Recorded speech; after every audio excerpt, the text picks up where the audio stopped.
80% des bénéficiaires ont des ressources inférieures au SMIC et plus de la moitié des ressources inférieures au seuil de pauvreté. Voilà la triste réalité. Cette mesure sur les APL est aveugle, elle frappe les plus pauvres. Vous devez la supprimer. Chacun a intégré le fait que notre pays doit faire des économies afin que nos enfants et petits-enfants ne paient pas les pots cassés de notre irresponsabilité. Mais, Monsieur le Premier ministre, pas de cette façon, pas comme cela, pas auprès de ceux qui supportent déjà le calvaire des fins de mois difficiles pendant que d'autres pourront se satisfaire de voir leur impôt sur la fortune diminuer.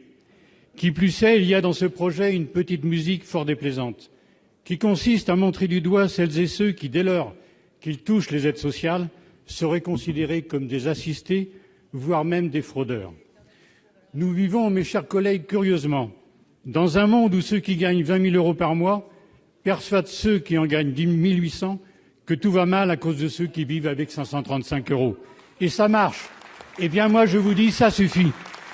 C'est en effet stigmatisant de diminuer de 5 € par mois l'aide personnalisée au logement pour 6 500 000 ménages parmi les plus défavorisés.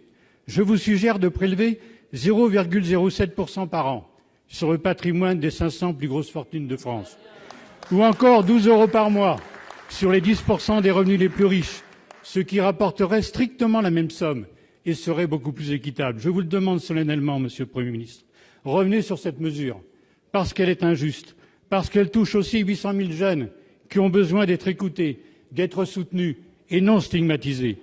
L'ensemble des associations caritatives et humanitaires plaident pour sa suppression. Je vous remercie, après m'avoir écouté, de bien vouloir les entendre.